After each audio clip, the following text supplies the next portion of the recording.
Well, the main emphasis, although they were a Pentecostal church and they experienced the baptism of the Spirit, the main emphasis by far was the winning of souls. They were an evangelistic band. Their whole purpose was to get people saved and to preach the gospel. The attendance was around about to 100 to 150 in those days, and Saturdays was the day they just would go out in the open air, either in Rugby town or around the villages. My father used to play the accordion for them, and so they would sing and they would preach the gospel and do that sort of thing. There was one early on healing, a chap called John Gamble. People in the church will remember Muriel Shaw. Shaw was her second husband's name. Her first husband was John Gamble, and he had a massive heart attack and went into hospital, and they initiated a prayer and fasting Sunday, something which they continued to do once every first Sunday of the month. And so they prayed, and he was healed, and he came out of hospital, and the hospital used to refer to him as the Miracle Man, and he lived to a fair old age, a normal age afterwards. Jack Newman, now I remember Jack because he was the pastor of Coventry for many years and a good friend of my father, and so but obviously I didn't know him when he came to the church, but he was a single man. He was due to get married to his wife Gladys in Kent, and he had a voice that could just boom anywhere, and was greatly loved. He helped put the building up, he encouraged the people, he looked after the people, he was a great pastor, he was a great carer of people, and he had the habit of, if somebody had some medicine, he would try it, and those sort of things. When he was visiting somebody, he would just do that sort of thing. My father also remembered him when they went to an open air up to Lutterworth, and of course he was so thrilled to be standing in front of the church where John Wycliffe was the rector, and he started in one corner of the square, and by the time he finished preaching, my dad says he was in the other corner of the square. He was just that sort of man. He wouldn't stand still in one place, but he was greatly loved. He wasn't there very long. After he got married in 1938, the church could only pay him £2 a week, and £2 initially, but then after the church was built, £2 was to pay the loan back.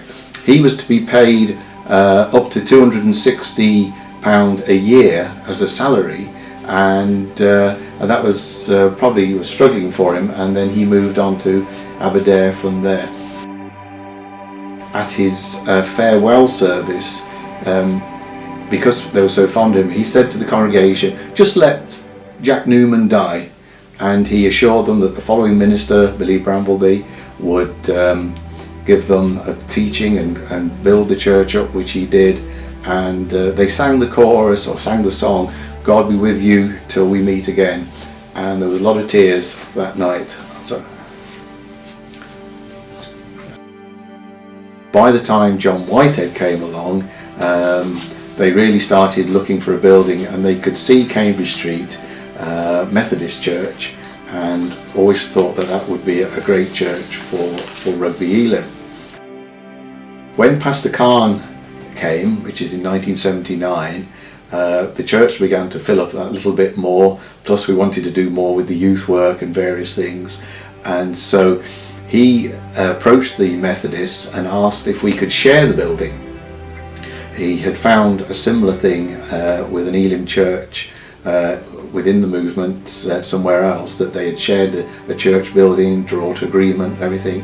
And so after a couple of years, in 1983, we drew up agreement so we could share the building with the Methodists. Practically this is how it worked. In the morning service, the Elim church would be in the church hall, and the Methodists would be in the main building. Then in the evening, the Methodists would have an early service, say from 5:30 to 6:30.